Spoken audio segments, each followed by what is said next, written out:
అలానే miss America అధ్యక్షుడు Trump బాధ్యతలు స్వీకరించిన తర్వాత జరుగుతున్నటువంటి పరిణామాల మీద తాజాగా ఆ దేశానికి సంబంధించినటువంటి సర్వే సంస్థలే ప్రజాభిప్రాయాన్ని సేకరించాయి. దాని ప్రకారం మెజారిటీ ఆయన నాయకత్వాన్ని, ఆయన పరిపాలన వ్యతిరేకిస్తున్నారు. 65% మంది ప్రజలు ఆయన నిర్ణయాలని వ్యతిరేకిస్తున్నారు. దానికి కారణం లేకపోలేదు. కార్పొరేట్ కంపెనీలు, మల్టీనేషనల్ కంపెనీలు ఉద్యోగులను తీసేస్తున్నారు, భారీగా తీసేస్తున్నారు. తాజా ఉదాహరణ తీసుకుంటే కనుక అమెజాన్లో సుమారుగా 14,000 మంది మేనేజర్లను తీసేశారు ఒకేసారి. గతంలో కూడా, గత ఏడాది కూడా వాళ్ళు వేలల్లో తీసేయడం జరిగింది. ఇప్పుడు ట్రంప్ వచ్చిన తర్వాత ఆ లేఆఫ్స్ మరింత వేగవంతం అయ్యాయి. ఒక అమెజాన్లోనే కాదు, అమెజాన్ గురించి మనం ఎందుకు చెప్పామంటే తాజాగా అమెజాన్లో ఉద్యోగం పోయినటువంటి ఒక ఎంప్లాయీ, మేనేజర్ లెవెల్లో ఉండేటువంటి ఎంప్లాయీ ట్వీట్ చేయడం జరిగింది. అమెజాన్ 14,000 మందిని ఒకే రోజు మేనేజర్స్ని తీసేసింది అని చెప్పి ట్వీట్ చేస్తూ ఒక ట్వీట్ చేయడం జరిగింది, ఆయన రాయడం జరిగింది ఎక్స్లో. అలాగే మల్టీనేషనల్ కంపెనీస్, మైక్రోసాఫ్ట్ కానీ లేదా అలన్ మస్క్ సంబంధించినటువంటి ట్విట్టర్లో కానీ ఇలాంటి పేరెన్నిక కన్నటువంటి సంస్థలు, ఎన్విడియా కానీ దాదాపుగా అన్ని కంపెనీల్లో కొన్ని లక్షల మందిని తొలగించేశారు. ఫ్రెష్ రిక్రూట్మెంట్స్ లేవు. మిడిల్లో ఉండేటువంటి ఎంప్లాయీస్ని మాత్రమే వాళ్ళు నమ్ముకుంటున్నారు, వాళ్ళ చేతనే పనులు చేయించుకునేటువంటి పరిస్థితికి వచ్చింది. ఇప్పుడు ట్రంప్ వచ్చిన తర్వాత తీసుకుంటున్నటువంటి నిర్ణయాల్లో ప్రధానంగా ఇమ్మిగ్రేషన్.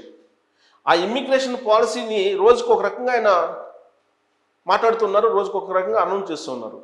తాజాగా అయితే డిపెండెంట్స్ని కూడా మేము ఉంచము అమెరికాలో, వాళ్ళని కూడా పంపించేస్తామని చెప్పి అంటున్నారు. నిన్నగాక మొన్న గ్రీన్ కార్డు ఉన్నప్పటికీ కూడా వాళ్ళేమి పౌరసత్వం కలిగి ఉన్నట్టు కాదు అని చెప్పేసి జేడీ వాన్స్, అమెరికా ఉపాధ్యక్షుడు అన్నారు. ఇవన్నీ కూడా అమెరికాలో ఉండేటువంటి వాళ్ళు, ప్రత్యేకించి వివిధ దేశాల నుంచి వలస వెళ్ళి ఉపాధి పొందుతున్నటువంటి వాళ్ళు ఆందోళన చెందేలాగా కనిపిస్తూ ఉన్నాయి. ఇవన్నీ కూడా యూనివర్సిటీలు అక్కడ ఖాళీ అయిపోతున్నాయి. యూనివర్సిటీలో అడ్మిషన్స్కి కూడా వెళ్ళేటువంటి వాళ్ళు లేరు. ఇప్పుడు యూనివర్సిటీలు గగ్గోలు పెడుతూ ఉన్నాయి. విదేశాల నుంచి ఎవరు అమెరికా వచ్చి చదువుకోవడానికి ఇష్టపడలేదు. కారణం ఏంది? గతంలో అమెరికా వెళ్ళి అమెరికా యూనివర్సిటీలో చదువుకొని అక్కడి నుంచి క్యాంపస్ రిక్రూట్మెంట్స్ చేస్తే అక్కడే ఉపాధి అవకాశాలు పొంది అక్కడే H1B వీసాను సంపాదించుకొని అక్కడే స్థిరపడేటువంటి వాళ్ళు. వన్స్ H1B వీసా వస్తే ఇక స్థిరపడినట్టు అమెరికాలో ఇక తిరుగులేదని చెప్పి ఒక భావన ఉండేది. ఇప్పుడు గ్రీన్ కార్డు ఉన్నా కానీ అక్కడ పౌరసత్వం ఇవ్వము, అక్కడ పౌరులుగా మేము గుర్తించము అనేటువంటి పరిస్థితికి వచ్చిన తర్వాత ఒక అనిశ్చితమైనటువంటి వాతావరణం ఏర్పడింది. అది ఒక ఉద్యోగ రంగంలోనే కాదు, పారిశ్రామిక రంగంలో అన్ని చోట్ల ఏర్పడింది. ఈవెన్ ఫెడరల్ ప్రభుత్వంగా చెప్పుకునేటువంటి అమెరికా ప్రభుత్వంలో పనిచేసేటువంటి ఉద్యోగులు కూడా అభద్రతా భావంతో ఉన్నారు. డోజ్ అనేది డిపార్ట్మెంట్ ఆఫ్ ఎఫిషియన్సీ అనేది ఒకదాన్ని పెట్టారు. ఆ డోజ్ యొక్క విధి ఏంటి? ఉద్యోగుల్ని తీసేయటం, వీళ్ళంతవరకు ఉద్యోగుల్ని ఇంటికి పంపించేసేయటం, విఆర్ఎస్కి ఇచ్చేసి విఆర్ఎస్ ద్వారా వాళ్ళని పంపించేయటం. ఇలా 2 లక్షల మందిని ఇప్పటివరకు పంపించారు ప్రభుత్వ ఉద్యోగులను ఇంటికి అని చెప్పి ఒకటి వినిపిస్తుంది. ప్రభుత్వమే పంపిస్తున్నప్పుడు మనం పంపించడంలో తప్పే ఉందని చెప్పి ప్రైవేట్ కంపెనీలు పోటీపడి ఉద్యోగులను తీసేస్తున్నాయి. దీనికి కారణం ఏంటి? ట్రంప్ తీసుకున్న నిర్ణయాల కారణంగా స్టాక్ మార్కెట్ దారుణంగా పడిపోయింది. స్టాక్ మార్కెట్ పడిపోవడం అంటే కంపెనీల వాల్యూ తగ్గిపోతుంది. కంపెనీలకు ఉండేటువంటి షేర్ వాల్యూ తగ్గిపోయినప్పుడు లాభాలు రాకపోగా నష్టాలు పాలయ్యేటువంటి అవకాశం ఉంది. మరి నష్టాలను చవి చూసినప్పుడు ఏ కంపెనీ యాజమాన్యం అయినా ఏం చేస్తుంది? సంపాదించుకోవడానికి అవకాశం లేనప్పుడు ఖర్చులను తగ్గించుకుంటుంది. అదే చేస్తూ ఉన్నాయి పెద్ద కంపెనీలు కూడా. వాళ్ళు ఖర్చులు తగ్గించుకున్నటువంటి క్రమంలో హై శాలరీ ఉన్నటువంటి వాళ్ళు, మేనేజర్ క్యాడర్లో ఉండేటువంటి వాళ్ళు వాళ్ళని తొలగిస్తున్నారు. దానికి కారణం లేకపోలేదు, ఆర్టిఫిషియల్ ఇంటెలిజెన్స్ వచ్చింది. ఆర్టిఫిషియల్ ఇంటెలిజెన్స్ వచ్చిన తర్వాత మేనేజరికల్ లెవెల్లో పనిచేసేటువంటి పనులన్నింటినీ కూడా ఆర్టిఫిషియల్ ఇంటెలిజెన్స్ ఈజీగా చేసేస్తుంది. ఒక 1000 మంది చేయాల్సినటువంటి పని ఆర్టిఫిషియల్ ఇంటెలిజెన్స్ ఒక్కరితో చేస్తున్నారు. ఈ క్రమంలో పై స్థాయిలో, పై లేయర్లో ఉండేటువంటి హై శాలరీస్ తీసుకునేటువంటి వాళ్ళు అవసరం లేదు అనేటువంటి పరిస్థితికి కంపెనీలు వచ్చేసాయి. దాంతో వాళ్ళని ఇంటికి పంపిస్తున్నారు. ఇప్పుడు అలాంటి పరిస్థితి అమెజాన్లో నెలకొంది. అమెజానే కాదు, అన్ని కంపెనీలు అలానే ఉండే. టాప్ 500 కంపెనీస్ అమెరికాలో ఉండేటువంటివి అమెజాన్లో ఇప్పుడు ఎలా అయితే లే ఆఫ్స్ ఇచ్చారో అలాంటి పద్ధతిని అనుసరిస్తూ ఉన్నాయి.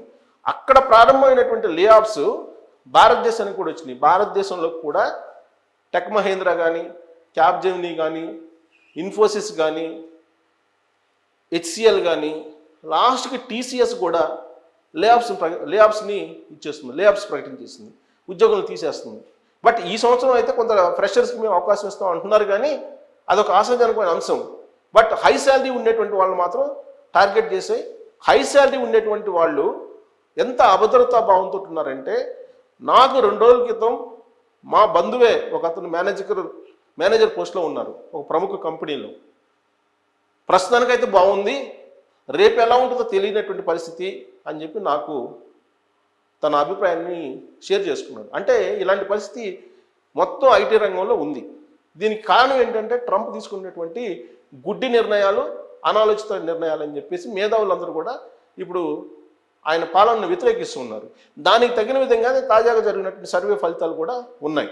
మరి అమెజాన్లో తీసేసినటువంటి మేనేజర్ యొక్క మనోభావం, ఆయన యొక్క అభిప్రాయం ఏంటి, ఎక్స్లో ఏ విధంగా షేర్ చేస్తున్నారంటే చూడండి. ఇది ఇతను Akshat Srivastava, Amazon just fired 14,000 managers, 14,000 మందిని ఇప్పుడే తొలగించారని చెప్పి ఆయన చేశాడు. Out of it's 3,50,000 corporate employees, మొత్తం 3,50,000 మంది ఎంప్లాయీస్ ఉంటే ఆ కంపెనీలో, అమెజాన్లో, అంటే మేనేజర్స్ అనుకుంటా, సో మేనేజర్ లెవెల్లో. సో 14,000 మందిని ఒకేసారి తీసేసింది, ఒకేసారి జస్ట్ 1 డేలో తీసేసింది. యాజ్ ఆఫ్ ఎర్లీ అంటే 2025 early, Amazon has surpassed 1,000 billion in cash reserves for the first time in its history. This is crazy wealth.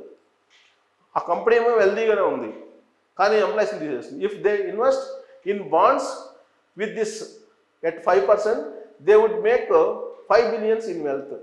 So bonds కొనుక్కుంటే కనుక ఈ డబ్బులతో, వీళ్ళు తీసేసిన డబ్బులతోటి ఇంత మిగులుతుందనే ఉద్దేశంతో అది రాసినట్టున్నాడు.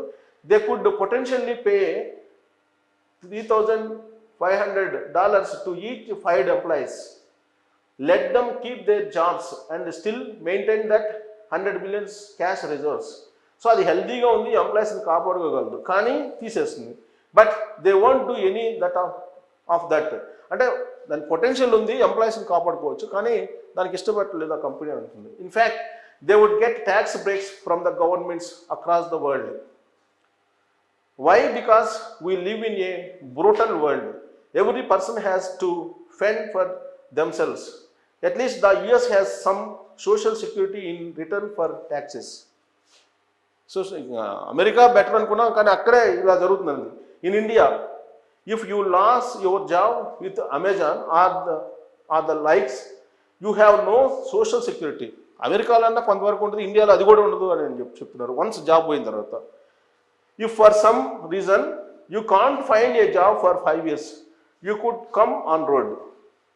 సో కొన్ని సందర్భాల్లో కనీసం 5 years కూడా జాబ్ పొందలేవు, 5 సంవత్సరాల పాటు రోడ్లో ఉండాల్సింది. So if you see a fellow Indian building wealth, moving abroad, saving taxes, being selfish to survive, is she doing nothing wrong. No one is there to save you. So ఇక్కడ ఎవరు save చేయలేరు బాబు ఇప్పుడు ఉన్నటువంటి పరిస్థితుల్లో, America లాంటి దేశాలకు వచ్చినా కానీ. కాబట్టి ఇది సిట్యువేషన్ అని చెప్పి ఆయన తన మనోభావాన్ని ఆ 14 మందిని తీసేసిన తర్వాత వ్యక్తం చేస్తూ చెప్పాడు. బహుశా ఐటీ రంగంలో అన్ని కంపెనీల్లో ఇలాంటి పరిస్థితే ఉంది అని చెప్పి మనం భావించవచ్చు. Thank you.